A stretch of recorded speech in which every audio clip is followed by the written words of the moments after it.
Selamat malam, perkenalkan nama saya Windy Eka Putri, NPM 2251069. Di sini saya akan menerangkan tentang materi hukum adat dari pertemuan 1 hingga menjelang ujian akhir semester. Hukum adat, pengertian. Adat berasal dari bahasa Belanda yaitu adatrecht. Secara umum dapat diartikan bahwa hukum adat adalah wujud gagasan kebudayaan yang terdiri dari nilai-nilai budaya, norma, hukum, dan aturan-aturan yang satu dengan lainnya berkaitan menjadi suatu sistem dan memiliki sanksi real yang kuat. Manfaat dari mempelajari hukum adat yaitu hukum adat dapat merumuskan keteraturan perilaku mengenai peranan. Perilaku dengan segala akibat-akibatnya dirumuskan secara menyeluruh, dan pola penyelesaian sengketa yang bersifat simbolis. Dasar berlakunya hukum adat. Ketentuan peralihan pasal 2 sudah merupakan legitimasi bahwa di luar hukum perundang-undangan diakui pula hukum-hukum yang tidak tertulis, yaitu hukum adat. Corak dan sifat hukum adat yaitu magis religius, komunal, konkret, dan kontan. Kriteria masyarakat adat itu ada sekelompok orang yang terikat dengan tekanan hukum adatnya, dan ada warga masyarakat yang merupakan warga bersama masyarakat hukum adat.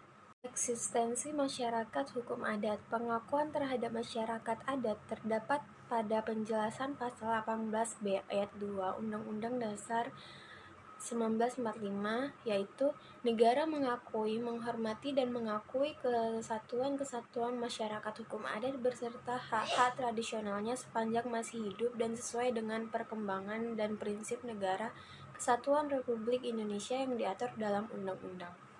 Konsep dan pengetahuan hukum adat. Fakta hukum. Wilayah negara yang membentang luas dari Sabang sampai Merauke memiliki sumber daya alam atau natural resource yang melimpah, bak untayan, mutu, mandikan, zamrud di garis khatulistiwa, dan juga sumber daya kebudayaan yang beragam coraknya serta teoritis keragaman budaya.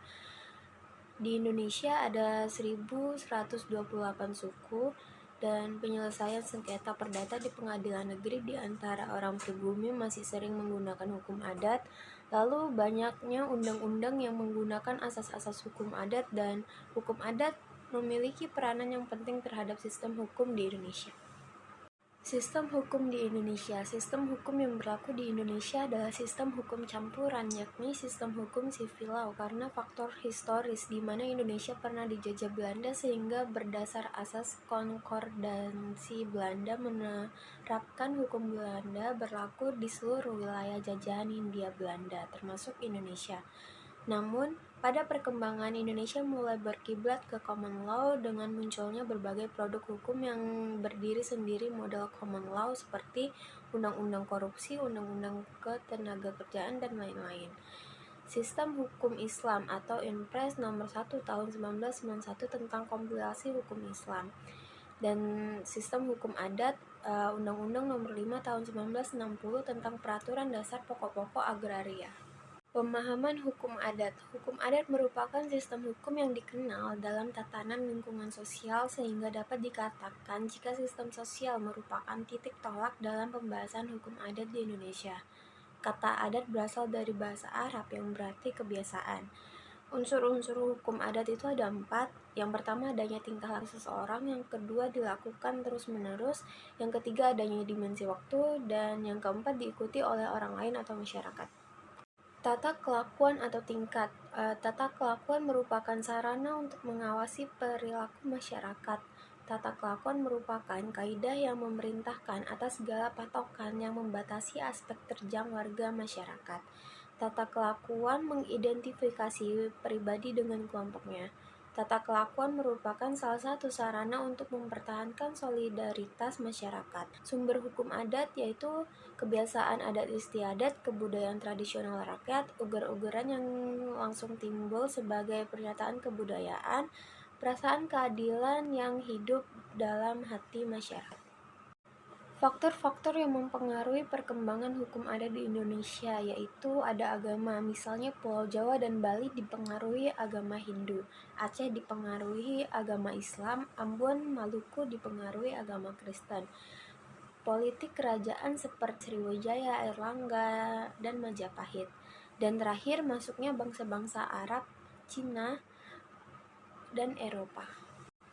Hubungan antara agama dan hukum adat. Menurut Profesor Sayuti, hukum yang berlaku bagi masyarakat adalah hukum agama yang dipeluknya.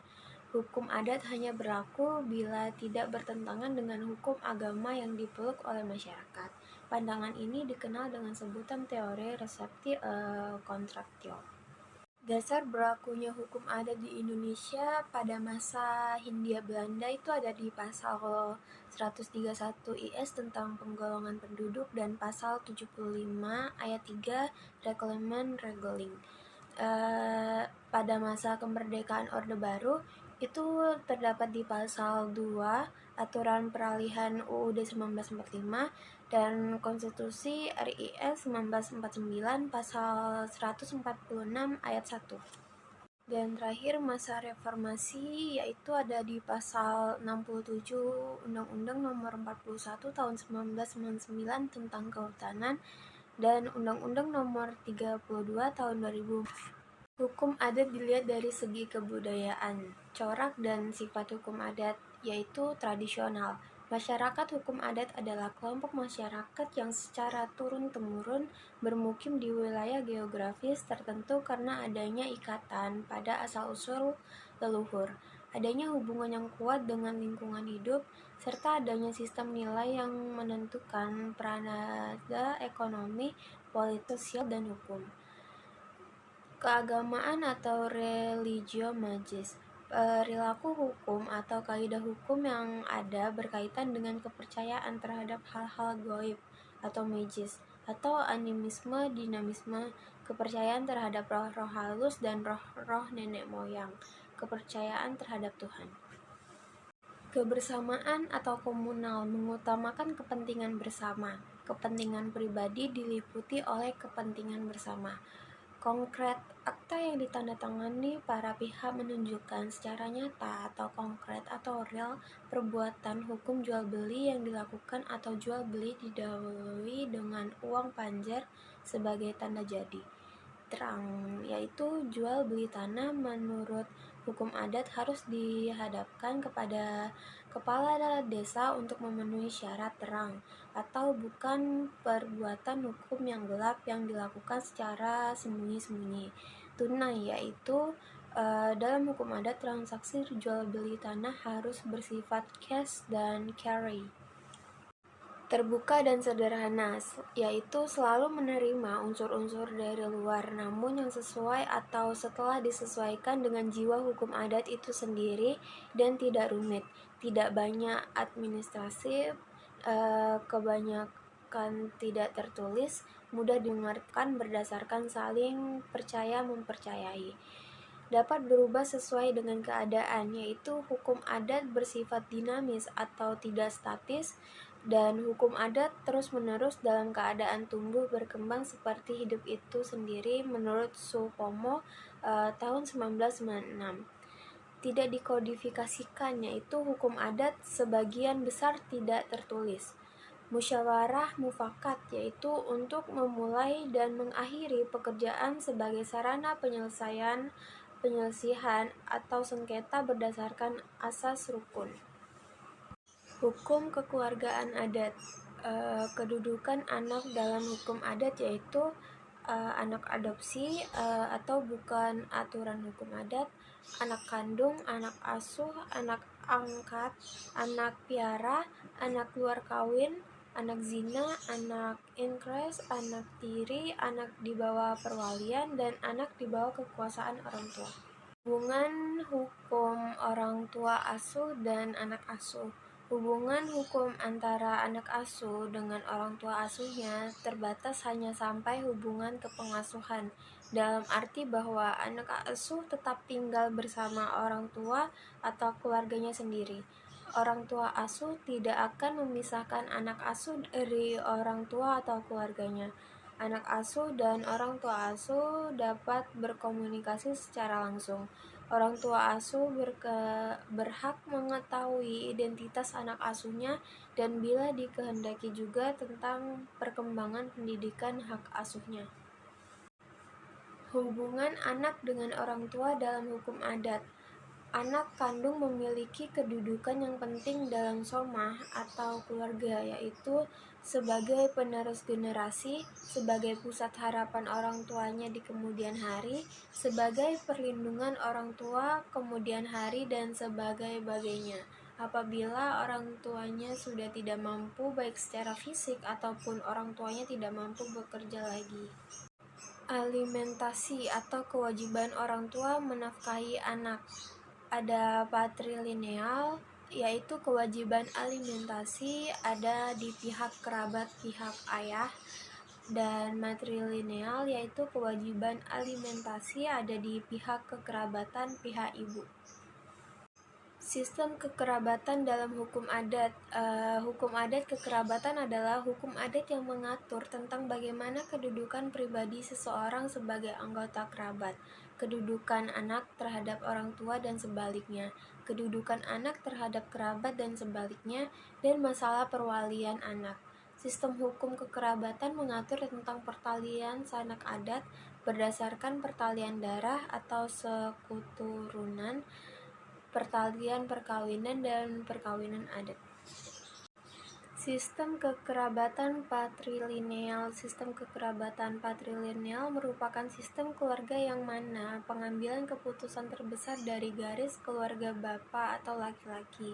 Sistem kekerabatan ini anak juga menghubungkan diri dengan kerabat ayah berdasarkan garis keturunan laki-laki secara unilateral.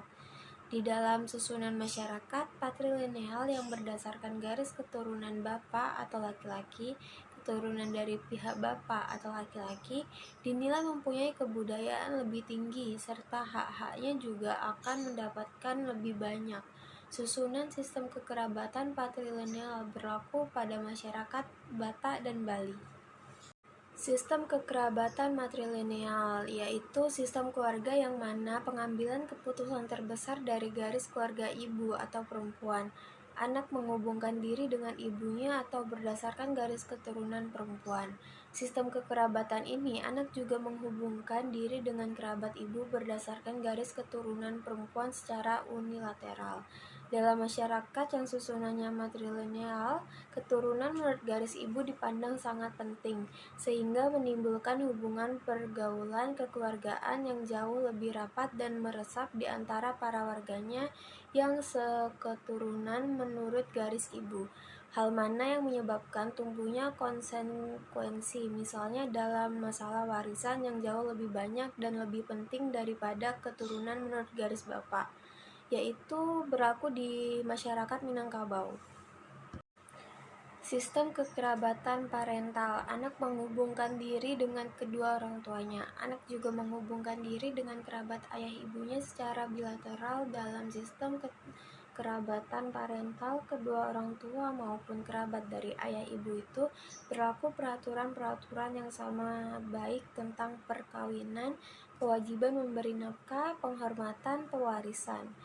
Dalam susunan parental ini, seorang anak hanya memperoleh semenda dengan jalan perkawinan, maupun langsung oleh perkawinannya sendiri, maupun secara tak langsung oleh perkawinan sanak kandungnya, memang kecuali perkawinan antara ibu dan ayahnya sendiri. Hukum perkawinan dan harta kekayaan perkawinan. Hukum adat perkawinan atau HAP adalah aturan-aturan hukum adat yang mengatur tentang bentuk-bentuk perkawinan, cara-cara lamaran, upacara perkawinan, dan putusnya perkawinan di Indonesia. Asas perkawinan dalam hukum adat. Yang pertama, perkawinan bertujuan membentuk keluarga atau rumah tangga yang kekal, bahagia, rukun, dan damai. Kedua, sahnya perkawinan menurut hukum adat, yaitu dilaksanakan menurut agama dan kepercayaan, dan ada pengakuan dari anggota kerabatnya. Yang ketiga, perkawinan dalam hukum adat tidak dipengaruhi faktor usia, yang penting ada izin dari orang tua dan kerabat. Dan terakhir, dalam hukum adat juga dikenal poligami atau perkawinan bermadu. Sistem perkawinan itu ada dua, unilateral dan parental. Dalam unilateral itu ada eksogami, yaitu seseorang harus kawin dengan orang di luar suku keluarganya, misalnya Gayo, Alas, Minangkabau, dan Seram.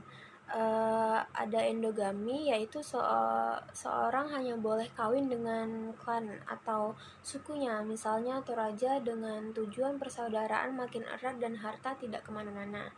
Yang kedua ada masyarakat parental, yaitu eleuterogami, yaitu sistem perkembangan yang tidak mengandung unsur-unsur larangan keharusan seperti pada endogami dan eksogami, yaitu hubungan darah yang terlalu dekat dan karena hubungan perkawinan.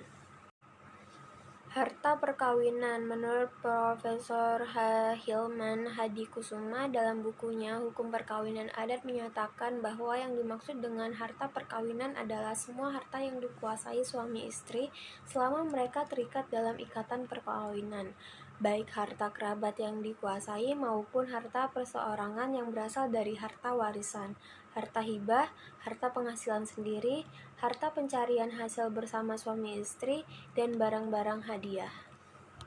Pembagian harta keluarga. Hak ulayat adalah hak masyarakat adat untuk menguasai sumber daya alam di wilayah adatnya atau keluarga besar masyarakat adat secara luas. Bentuknya hutan, tanah, pantai, sungai. Harta pusaka tinggi, yaitu harta yang diperoleh keluarga dari masyarakat adat dengan cara gotong royong atau patungan. Harta pusaka tinggi dimiliki dan dikuasai oleh pihak laki-laki dari keluarga garis ibu matrilineal yang disebut mama.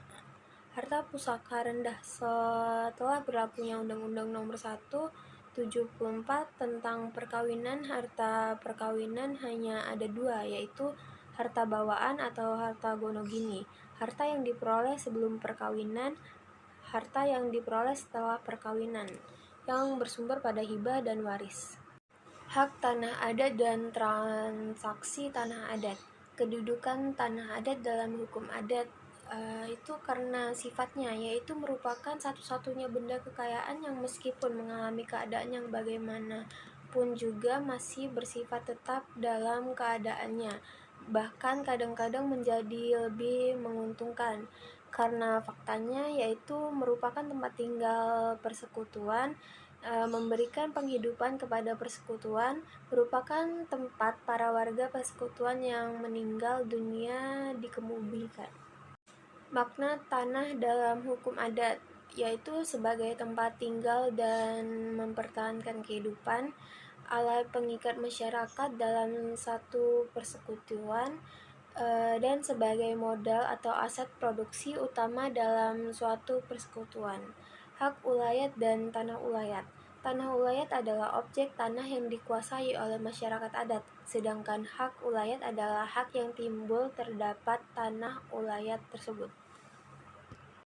Prinsip jual beli asas terang dan tunai. Menurut hukum adat, sahnya jual beli tanah pemindahan hak atas tanah yang harus dilakukan secara terang dan tunai. Terang yaitu bahwa perbuatan pemindahan hak tersebut harus dilakukan di hadapan kepala adat yang berperan sebagai pejabat yang menanggung keteraturan dan sahnya perbuatan pemindahan hak tersebut, sehingga perbuatan tersebut diketahui oleh umum. Tunai yaitu bahwa perbuatan pemindahan hak dan pembayaran harganya dilakukan secara serentak. Oleh karena itu, maka tunai berarti bahwa harga tanah dibayar secara kontan atau baru dibayar sebagian, atau tunai yang dianggap tunai. Bentuk-bentuk jual beli tanah. Ada jual lepas, yaitu pada saat harga tanah dibayar di hadapan kepala desa atau lurah, maka hak milik perpindahan dari tangan penjual tanah kepada pembeli. Jual gadai yaitu penyerahan tanah oleh pihak satu atau pemilik tanah kepada pihak kedua atau penerima gadai atas pembayaran sejumlah uang tunai dengan perjanjian pihak yang menyerahkan tanah dapat menerima kembali tanah itu atas pembayaran kembali sejumlah uang yang sama, atau jadi pemindahan hak untuk sementara waktu. Jual tahunan yaitu penyerahan tanah atas pembayaran tunai suatu jumlah uang tertentu dengan perjanjian setelah digunakan dalam waktu yang tertentu atau selama musim panen tanpa diadakan lagi perbuatan hukum. tanah itu akan diserahkan kembali kepada pemilik tanah atau jadi pemindahan hak untuk waktu yang tertentu. Isi transaksi tanah, yaitu pemindahan hak atas tanah atas pembayaran tunai sedemikian rupa bahwa pemindahan hak tetap mempunyai hak untuk mendapatkan tanahnya kembali setelah membayar sejumlah uang yang pernah dibayarnya. Pemindahan hak atas tanah, pembayaran tunai tanpa hak membeli kembali jadi menjual lepas selamanya. Pemindahan hak atas tanah atas pembayaran tunai dengan perjanjian bahwa setelah beberapa tahun panen dan tanpa tindakan hukum tertentu tanah akan kembali atau menjual tahunan atau adol ayonan. Hukum adat waris. Warisan merupakan segala sesuatu peninggalan yang diturunkan sang pewaris yang telah meninggal pada orang yang sebagai pakar waris oleh pewaris tadi. Wujudnya mampu berupa harta beranjak, mobil, deposito, logam mulia, dan lain-lain. Atau tak beranjak, yaitu tempat tinggal, tanah, bangunan, dan lain-lain. Dan termasuk juga hutang atau kewajiban sang pewaris. Hukum waris merupakan hukum yang mengatur tentang harta warisan tersebut, mengatur cara-cara perpindahannya, siapa-siapa saja yang akan pantas mendapatkan harta warisan tersebut, sehingga harta apa saja yang diwariskan. Unsur mutlak waris, yaitu seseorang peninggal warisan yang pada wafatnya meninggalkan harta kekayaan. Seorang atau beberapa orang ahli waris yang berhak menerima kekayaan yang ditinggalkan itu. Harta warisan atau harta peninggalan yaitu kekayaan yang ditinggalkan dan sekali beralih kepada para ahli waris itu. Sifat hukum waris adat. Yang pertama, konsep pembatasan hibah tidak mengenal legitimate property, akan tetapi hukum adat waris menetapkan persamaan hak. Kedua, harta pewaris tidak boleh dipaksakan untuk dibagi antara para ahli waris. Yang ketiga, harta peninggalan dapat bersifat tidak dapat dibagi-bagi atau pelaksanaan pembagiannya ditunda untuk waktu yang cukup lama ataupun hanya sebagai yang dibagi-bagi. Yang keempat, memberi kepada anak angkat hak nafkah dari harta peninggalan orang tua angkatnya. Yang kelima, dikenal sistem penggantian waris. Sistem hukum waris adat. Sistem kewarisan individual, yaitu harta peninggalan dapat dibagi-bagikan kepada para ahli waris seperti dalam masyarakat di Jawa.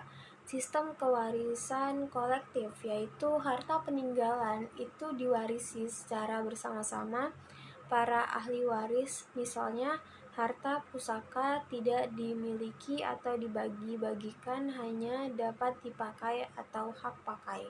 Sistem kewarisan mayorat, yaitu harta peninggalan diwariskan keseluruhan atau sebagian besar jatuh pada salah satu anak saja.